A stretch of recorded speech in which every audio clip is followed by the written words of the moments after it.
The best way to get the optimum results out of your day is to plan your day the night before. There are two reasons for this. Too often during the day, we're just responding to everyone else's needs instead of doing our intended plan.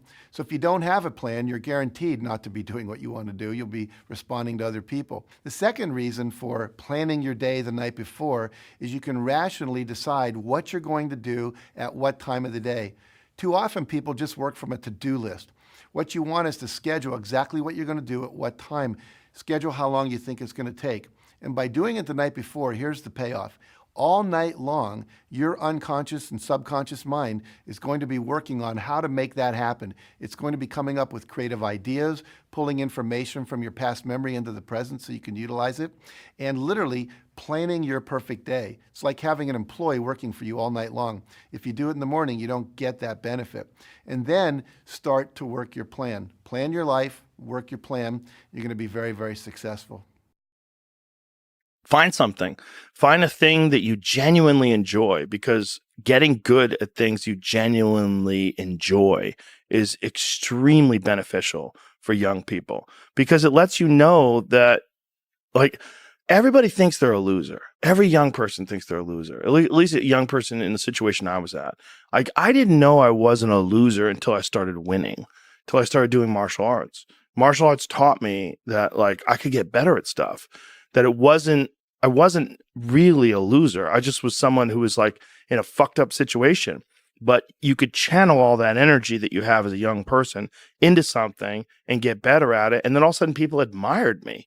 I was like, this is crazy. So I went from being someone who was incredibly insecure and basically a failure to someone who was really successful at this one thing that was very dangerous. I fell in love with an essay by Strangest Loop, and it is a list of things that are not doing the thing. So here is a list of things that are not doing the thing. Preparing to do the thing isn't doing the thing. Scheduling time to do the thing isn't doing the thing. Making a to-do list for the thing isn't doing the thing.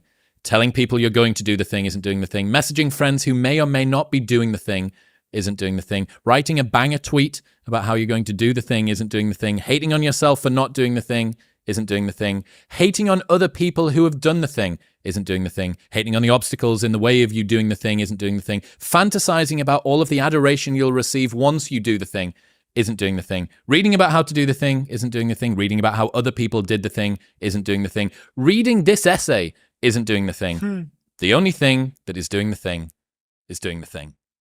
I would like to know, when you're in that moment failing, and you have to keep going, what do you say to yourself?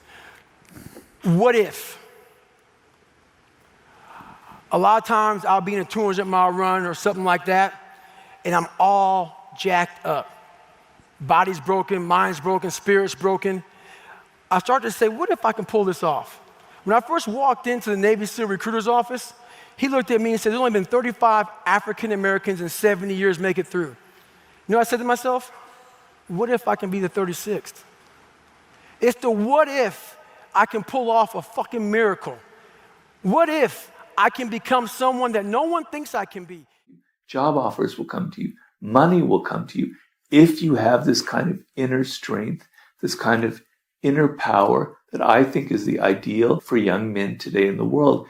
It's very confusing right now because everything is so fluid.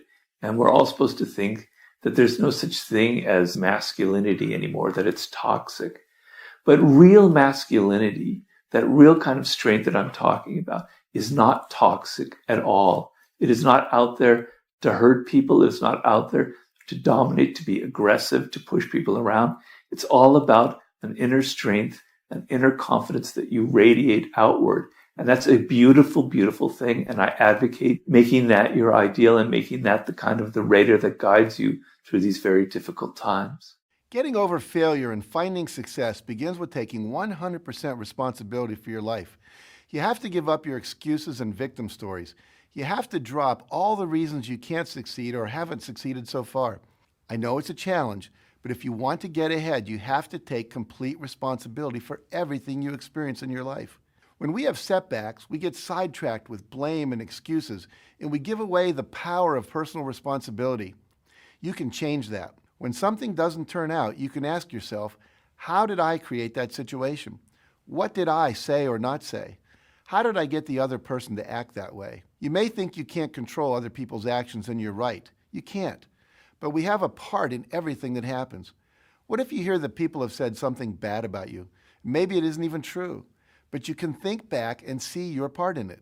Maybe you've criticized them in the past without having all the information. Maybe they've heard you criticize others. Our actions affect people in ways we can never imagine. And finally, you want to ask yourself the real power question. What will I do differently next time to get the result I want?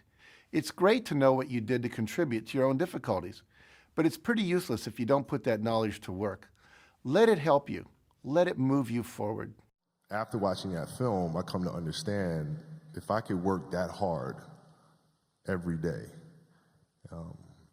with being blessed with the physical tools that I have, what would my career be? And I made a promise to myself from that day that I was going to work that hard every single day so that when I do retire, I have no regrets. And that was the most important thing for me, is to leave no stone unturned, get better every single day. And if I lived that way, then over time, I'd have something that was beautiful. But that was my philosophy. It seems like a pretty simple one, but if you live your life to just get better every single day, you do that for 20 years, what do you have? Say is, when you grow up, you tend to get told that the world is the way it is, and your life is just to live your life inside the world, try not to bash into the walls too much, try to have a nice family life, have fun, save a little money. But life, that's a very limited life. Life can be much broader once you discover one simple fact, and that is everything around you that you call life was made up by people that were no smarter than you. And you can change it. You can influence it. You can build your own things that other people can use. And the minute that you understand that you can poke life and actually something will, if you push in, something will pop out the other side, that you can change it, you can mold it. That's maybe the most important thing, is to shake off this erroneous notion that life is there and you're just going to live in it, versus embrace it, change it, improve it, make your mark upon it.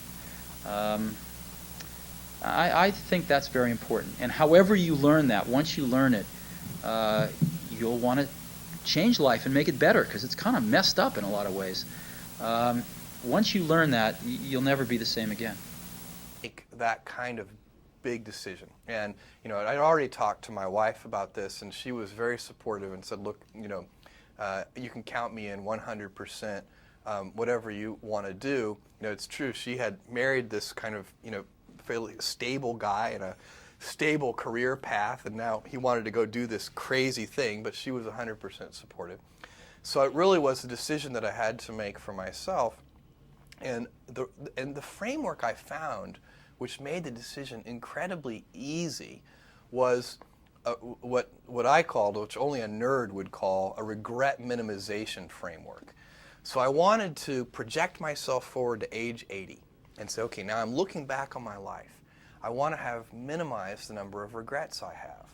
And I knew that when I was 80, I was not going to regret having tried this. I was not going to regret having wanted, trying to participate in this thing called the internet that I thought was going to be a really big deal.